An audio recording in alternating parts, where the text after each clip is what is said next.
Today we're going to make a Chicago-style stuffed pizza. These are really popular in this part of the States.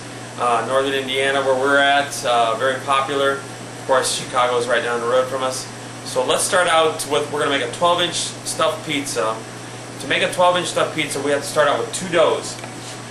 One dough for the base, and this weighs about 1.5 pounds. We're going to roll it out to about a 16, 17-inch dough.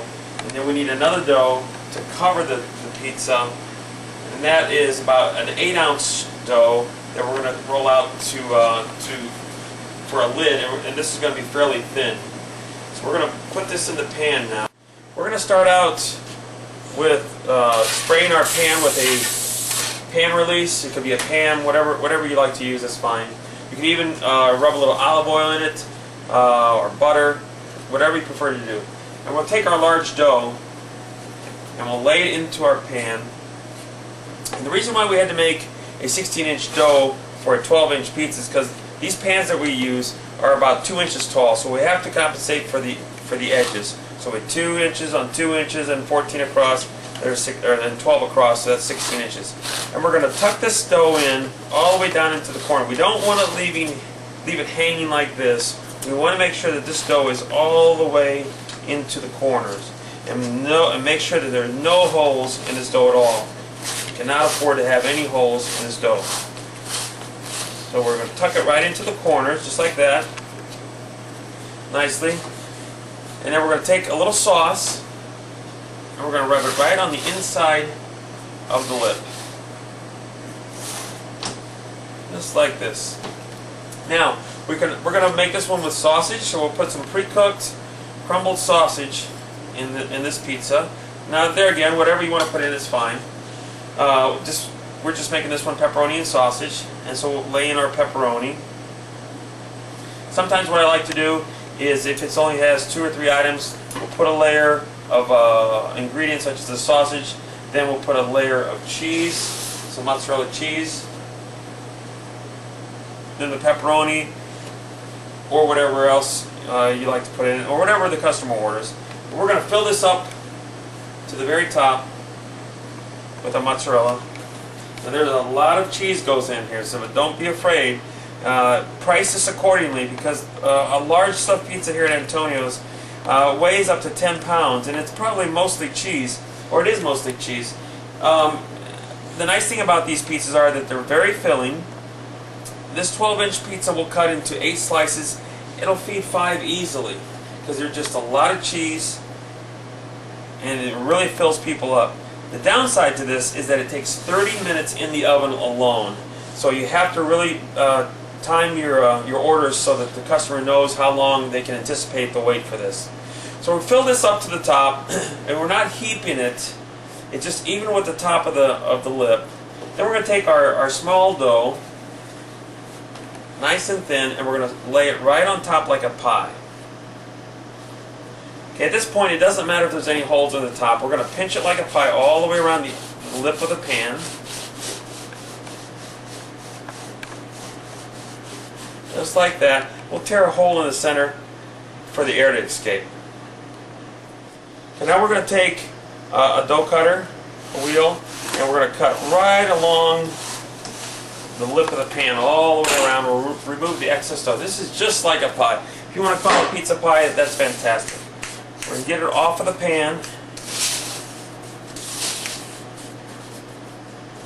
And at this point, we want to make sure it's nice and flat. We don't want to pat it down. We don't want to put a lot of pressure on it, because it'll compact the cheese. And that's one of the reasons we use a pre-cooked sausage in this case. We normally don't on our pizzas. We use a raw sausage. But in this case, because sometimes it gets so compact, the raw sausage sometimes has a tendency not to cook all the way, and we want to make sure that the pork is cooked thoroughly. So we're going to cut some more holes in the lid of this pie, just like that. Now we're going to put our sauce right on top. We're going to take our red sauce, our pizza sauce, and we're not going to swirl around like we normally would. We're going to take it, we're going to push it right out to the outside edge, and it's just going to kiss the lip of the dough right where we cut it. Now it's important that you don't slop the sauce over the edge, because it's going to be in the oven for 35 minutes, if you slop any sauce over the edge, it has a tendency to burn. And you want to make sure you have plenty of sauce on the top, that there's no white spots like this on the top of the pizza. We want to make sure we get all the white spots of the lid completely covered with sauce. So keep putting sauce on it until it's completely covered, and we'll just smooth it over just like this until we don't see any more white spots. Then we're going to top it with a little Parmesan cheese and a little oregano, and we're going to go to the oven. We cook this pizza at 525 degrees for 30 to 35 minutes, depending on how busy you are, how many times you're opening and closing the oven, how many items are in the pizza itself. All these factors come into play. But as a rule of thumb, 30-35 minutes. You're safe at telling the customer a good 45 minutes from start to finish for this pizza, and it's a great seller.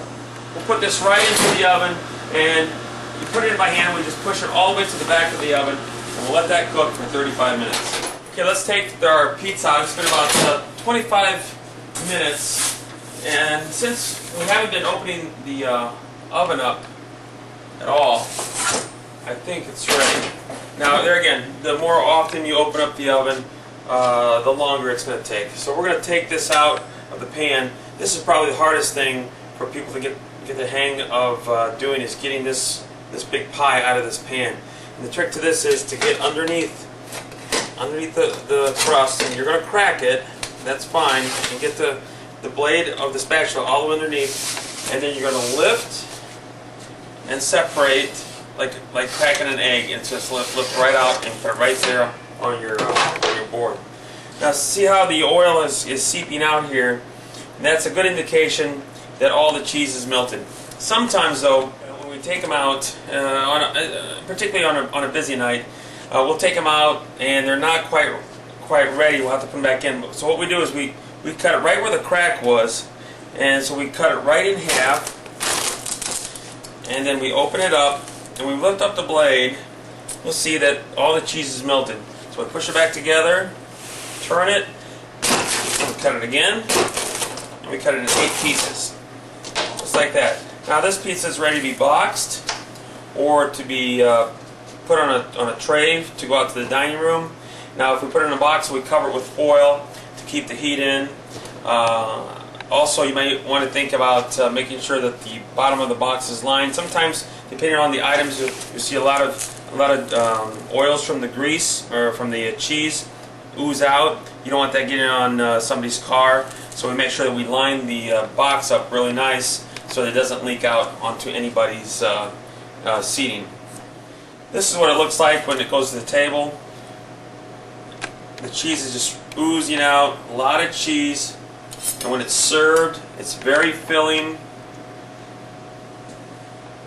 And when they eat that, it's a beautiful thing. That's our Antonio's stuffed pizza.